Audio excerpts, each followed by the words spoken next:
No one deserves to be loved halfway, undervalued, or simply feel undeserving of love. You might think I'm talking about relationships, but I'm not.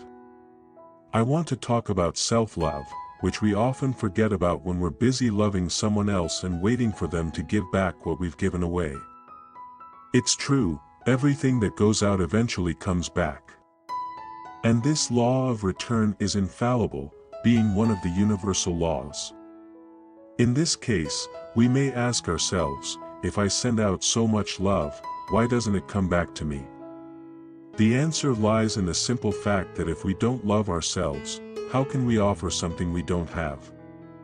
We're giving something that isn't true love, just a love-like form that the universe, being attentive, doesn't let pass as such. That's why the return is something so different from what we expect love to be, even the love we were taught to believe is real, full of conditions, and not even that which we end up receiving. Love belongs to no one. Love can't be stolen or taken away. Love is the energy of God, it exists in everything and everyone, is available at all times, and can be accessed anytime.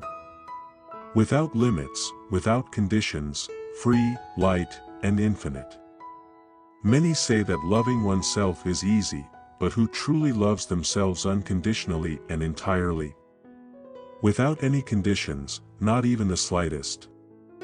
At some point, we all dislike something about ourselves, judge ourselves, criticize ourselves. That's how we were taught to be, starting from our youngest age, by our parents, by school. We're induced from an early age to know what's right and what's wrong, to be ashamed of our wrongdoings, to be punished and judged, which ends up making us like that with ourselves. We're demanding, punishing, and don't tolerate mistakes, imperfection, or a lack of or distance from aesthetic, intellectual, and more recently even spiritual and consciousness standards. We feel guilty all the time for not being perfect. If we were perfect, we wouldn't be here in this plane. If we're here, it's because there's something we still need to perfect, and I believe it's the recognition of who we truly are, perfect even in our imperfections. I'm not going to tell you to love yourself or that you have to love yourself. I'm just going to ask you to think twice before criticizing or judging yourself. Be kind to yourself, you're your best version right now, and no matter how much you can improve, you won't achieve it with futile demands on yourself.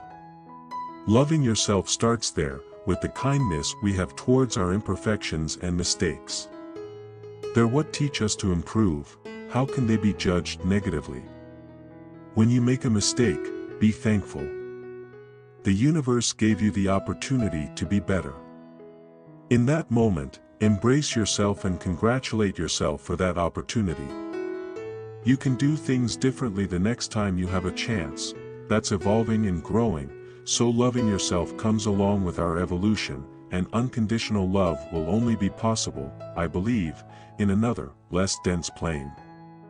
So, love yourself, but love yourself with the responsibility of accepting that you're a human being. Be kind to everyone, but especially to yourself.